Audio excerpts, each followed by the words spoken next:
Bonjour à tous. J'espère que vous n'allez pas trop entendre les bruits des chars de l'armée rouge. Vous savez, qui circulent partout depuis la proclamation de la République populaire de France. Bienvenue dans le Top 10 de préférés d'hiver et printemps 2024. Les livres de youtubeurs sont une catégorie foireuse regroupant tous les livres écrits par des créateurs web.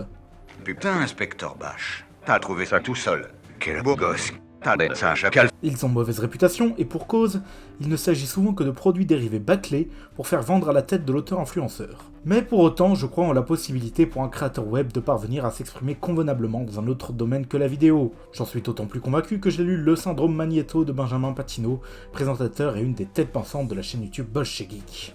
Une chaîne YouTube qui, comme son nom l'indique, n'est absolument pas politique, comme toutes les chaînes YouTube d'ailleurs. Je n'aime pas le mot bolchegeek à cause du bolchevisme, je n'aime pas le mot bolchegeek à cause du geek. Nous ne sommes pas les mêmes. Le syndrome Magnéto est donc un essai partant d'une des anciennes vidéos de Bolchegeek qui réfléchit sur le traitement des méchants dans les œuvres de culture populaire et sur le fait que parfois on est plutôt de leur côté et ce que ça nous dit sur la société qui produit de telles œuvres. Si un long appendice nous présente de nombreux méchants qui cultivent quelques-uns des symptômes présentés, c'est bel et bien l'ennemi des X-Men dont le traitement est disséqué dans tous les sens. Depuis sa création plus ou moins par Stan Lee, jusqu'à ses adaptations cinématographiques, en passant par l'auteur qui en a fait un personnage culte, Chris Claremont, et son traitement ambigu quant au véritable militant des droits civiques de la vraie vie. Parce que quand on y réfléchit, même si ses méthodes passent pour les mauvaises, Magneto fait bien de s'élever contre un monde qui le craint, le hait et lui veut globalement du mal. Avec 14 symptômes représentant la maladie touchant les méchants des œuvres populaires, de leur supposée violence à leur code queer, il n'y a nullement besoin de s'y connaître dans ce bourbier infini que sont les univers de comics pour y trouver son compte dans ce texte. Introduction à la philosophie morale et exégèse de la pop culture comme on aime tant quand on regarde des essais vidéo sur YouTube. Et ça va un peu plus loin qu'un bête jeu des boîtes pour savoir quelle œuvre est de droite ou non. Mais surtout, le syndrome Magnéto est écrit comme un vrai essai. Ça n'est pas un script de vidéo YouTube, et encore moins un PDF de pensée de comptoir généré par IA. Un vrai travail éditorial a été apporté par Au Diable Vauvert qui édite ce livre, qui pèse quand même 300 pages, on se fout pas de votre gueule. Enfin, ça me conforte dans l'idée qu'on peut être créateur web et ne pas rester enfermé dans son format. J'ai hâte de voir de vraies œuvres d'art sortir de YouTube. Ah ouais, comme Isekai'ra? Ta gueule. Le genre du film de possession est en bonne majorité constitué de copies plus ou moins inspirées de l'Exorciste. Le premier d'entre eux, sorti en 1973. Ce qui a pu créer une certaine lassitude à l'égard du genre, en général relégué au rang de petite série B. C'est dans ce contexte que When Evil Lurks arrive pour redistribuer les cartes et casser des gueules. Imaginez, deux frères agriculteurs du trou du cul de l'Argentine entendent des coups de feu devant chez eux. Ils ne s'y rendent que pour trouver un cadavre coupé en deux de ce qui semble être un exorcisme, puis se rendent compte que, pas loin, se trouve un démon possédant un corps obèse purulent de tous les pores. Et ça, ce ne sont que les 5 premières minutes. Après cela, la possession se répand dans tout leur entourage comme une maladie contagieuse, s'infiltrant dans les corps de ceux qui ont tué les précédents avatars démoniaques. Alors, c'est simple, il y a des idées que je n'avais jamais vues dans un film auparavant. Sorti en France à l'initiative d'ESC Distribution, déjà derrière les sorties françaises de The Sadness et de Terrifier 2, des gens qui aiment la tripaille sur les murs donc, ce film argentin ne nous épargne rien. Le chien. Ce putain de chien. When Evil Lurks invente une mythologie originale bien qu'assez complexe, avec tout un système de règles pour se protéger de l'étendue de la possession, comme par exemple la gestion des animaux, ce putain de chien. Ou encore le fait que tuer un possédé avec une arme à feu fait qu'on devient possédé à son tour. Le tout pour ensuite partir dans un déferlement de folie horrifique qu'on a rarement vu sur grand écran.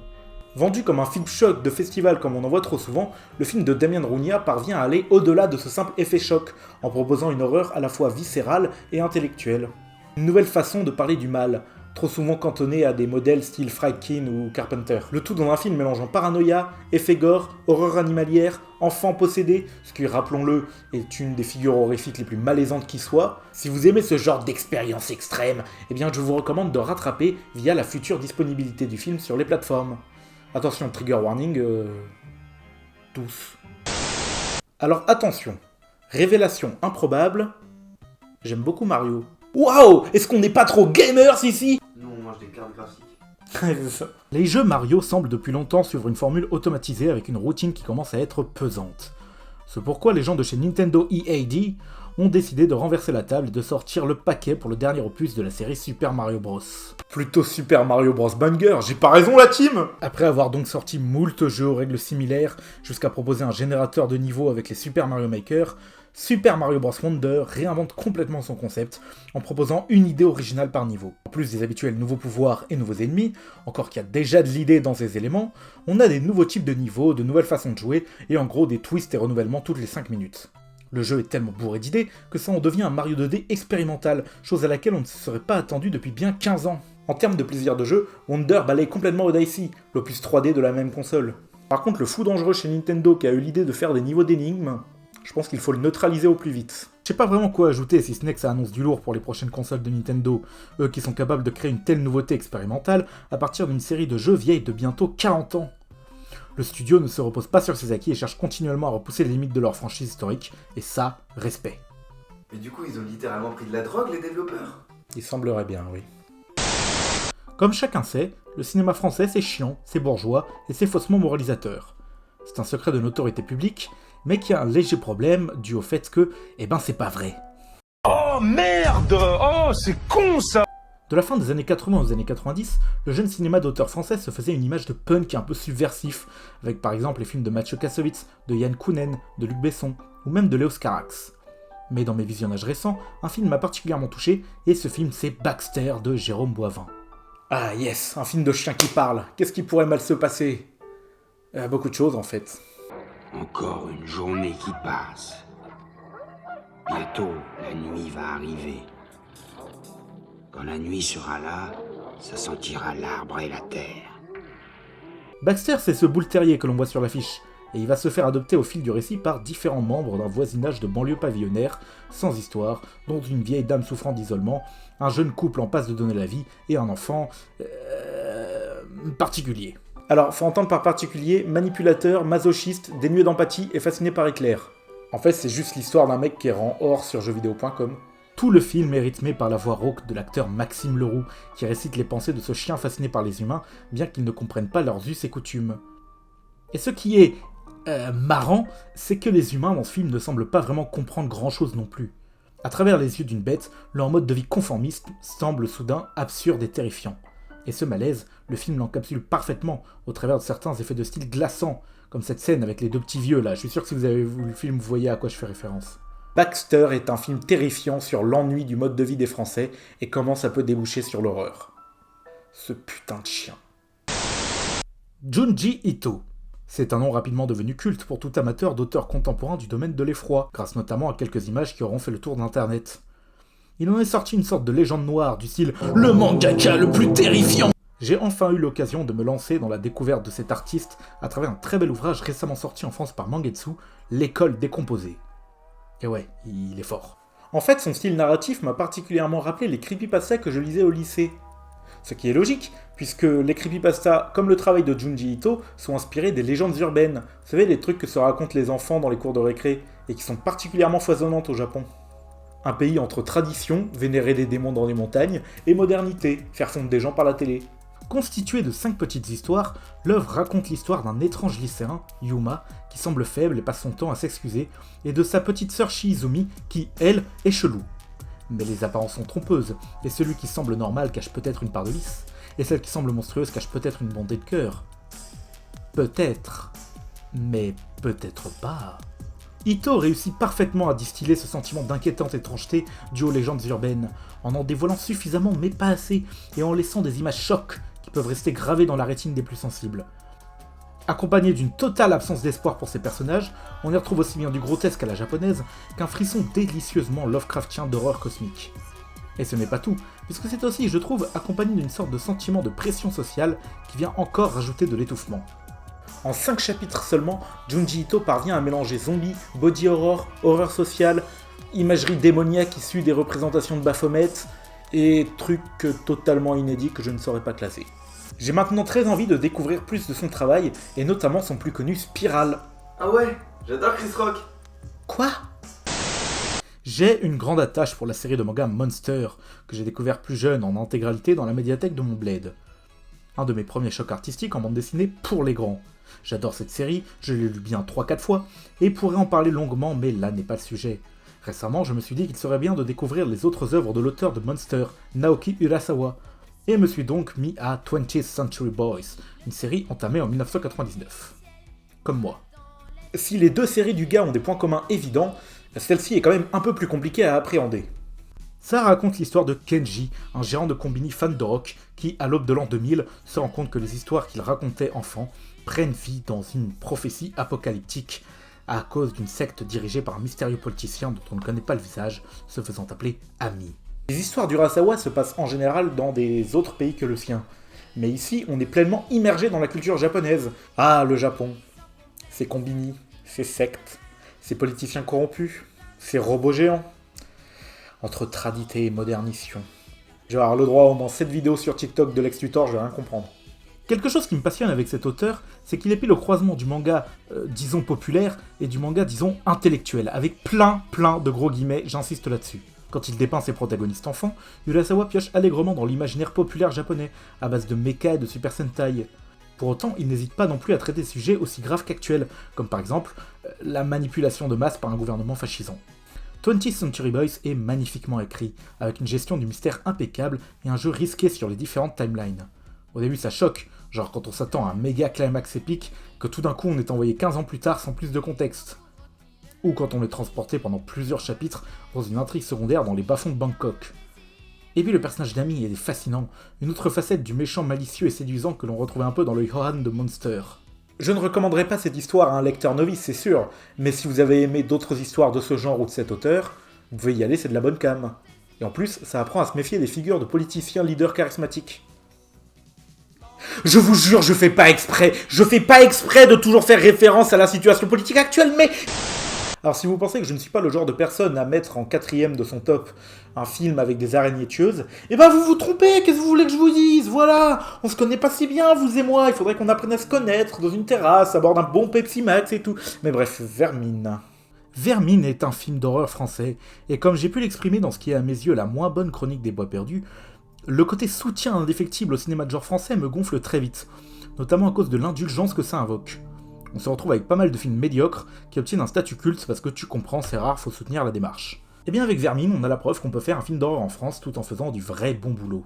L'argument narratif étant d'une simplicité extrême, on a des araignées tueuses dans un immeuble et il faut survivre, le réalisateur Sébastien Manicek et son co-scénariste Florent Bernard parviennent à traiter à leur sujet sérieusement, à l'aide notamment d'une écriture des personnages au cordeau. Contrairement à ce qu'on pourrait penser, il n'y a pas que la mise en scène et les effets spéciaux qui peuvent faire cheap. Un scénario mal écrit peut donner au spectateur le sentiment inconscient que quelque chose manque. Et c'est jamais le cas devant Vermine, et comme en plus les acteurs sont convaincants et les effets spéciaux sont incroyables, bah voilà, on a une bonne base pour un film. Tour à tour drôle, angoissant, fun et carrément horrible, la première mort de personnage, franchement, faut se l'enquiller, Vermine ne prend jamais ses spectateurs pour des cons, et ne s'excuse jamais d'être ce qu'il est. On peut même y trouver une charge politique assez énervée, je veux dire, regardez le titre du film quoi. Il se passe dans une banlieue. Alors là, j'avais écrit un paragraphe sur le fait que les films de genre francophones étaient à cab, mais j'ai entendu parler de Sous la Seine. En attendant, j'ai hâte de voir ce que va nous faire Vanitschek par la suite. Il a signé pour le prochain opus d'Evil Dead. Et Flaubert, il passe de Golden Moustache à Evil Dead en passant par la comédie dramatique avec José Garcia. Vraiment GG à lui. Hein. Avant d'entamer mes 3 trucs préférés de cette vidéo, un court moment auto-promotionnel. Tu aimes ce genre de vidéo? Fais-le moi savoir dans les commentaires, ou par un petit like, ou par un abonnement, que sais-je. Et si tu aimes m'entendre passer en revue des objets culturels, tu peux aussi me suivre sur Instagram, j'en ai créé un récemment, il me sert de blog, voilà, place au top 3. Youpi Psycho est un jeu vidéo d'horreur qui se situe dans le monde de l'entreprise, et déjà, rien que ça, je trouve cette idée incroyablement géniale. Je veux dire, oui, les tueurs en série, les villes abandonnées, les maisons hantées, les zombies, les monstres, oui, tout ça, ça fait très peur, mais on n'y est pas souvent confronté dans la vraie vie. Par contre, débarquer dans un conglomérat en étant un peu inadapté et timide, sans trop savoir ce qu'on te demande de faire, et rencontrer un collègue qui te dit qu'il prend une pause tous les 45 minutes pour pleurer, là, c'est plus proche de tes préoccupations. Et c'est cette angoisse du travail qui arrive parfaitement à capter Youpi Psycho, l'amplifiant à l'aide de monstres qui ne sont que des reflets de ce sentiment. Par exemple, un des niveaux nous demande d'explorer les ressources humaines, dont les employés sont des bouches sur pattes qui crachent de l'acide sur notre protagoniste. Représentation exagérée de comment un véritable responsable RH jugerait la performance des salariés. Et ce n'est pas fini parce que la DRH est une bouche géante sur un mur qui se fait vénérer par les employés qui lui offrent des CV pour espérer une promotion. Suite spirituelle du conte Lucanor, le précédent jeu d'horreur du studio Baroque Decay, plus classique dans ses thèmes et son décorum, c'est un jeu qui arrive à faire peur avec des personnages en pixel art. Il y a toujours une bonne idée pour ne pas faire chuter l'angoisse permanente et je trouve ça brillant. Comme quoi, l'horreur, ça marche vraiment partout. Il n'y a pas besoin d'explorer l'ailleurs avec un grand A pour faire peur. Je suis né trop tard pour regarder des animés à la télé et trop tôt pour vivre la renaissance des mangas en France. Étant passé à côté du phénomène Weeb, je suis en décalage vis-à-vis du reste de la jeunesse française quant à la culture manga animée. Du coup, j'ai demandé à mes frères de m'aider. Et j'ai regardé les 3 premières saisons de l'Attaque des Titans et j'adore.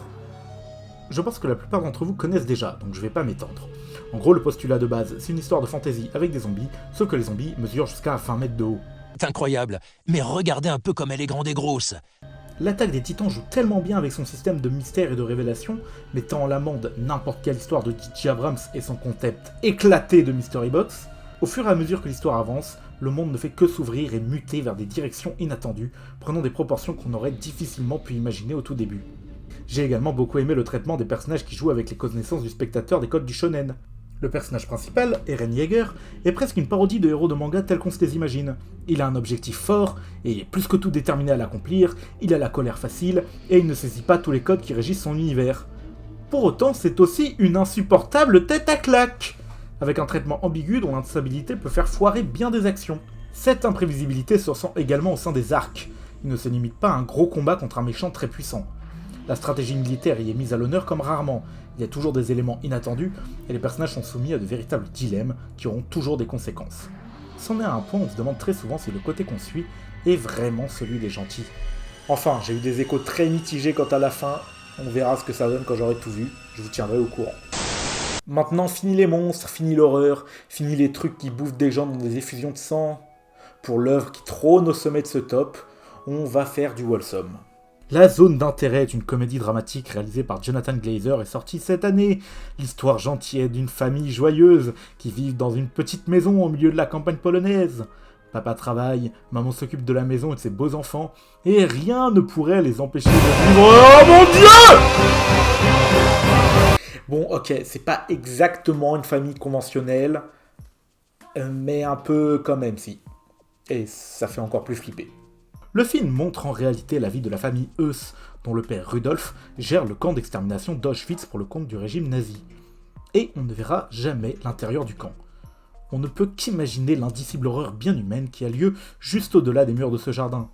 Multipliant les ingéniosités pour suggérer le mal, tout en ne rien montrant, et pour maintenir l'attention, car il ne veut pas qu'on tombe en empathie pour ces ordures, qui nous ressemblent pourtant à bien des égards, le cinéaste britannique remet l'église au centre du village. Qu'est-ce que véritablement la vie d'un officier nazi? Comment organise-t-on une entreprise d'éradication ethnique à grande échelle? Eh bien, pour les artisans de cette horreur, on voit bien que ce n'est qu'un travail comme les autres. Je ne rentrerai pas dans les débats sur la morale inhérent à tout ce genre de film, mais je veux bien croire les spécialistes quand ils disent que ce film représente très bien la situation historique telle qu'on la connaît aujourd'hui. Glazer, en bon formaliste, crée quelque chose de fort à partir d'effets de style à travers son image et son travail sonore. Si les comédiens ne sont pas dans la démonstration performative, ils offrent à travers leur jeu un sentiment mêlant habitude et terreur, en particulier la brillante Sandra Hüller, dont c'est le moment de briller vu qu'elle a également tout déchiré avec le rôle principal d'Anatomie d'une chute.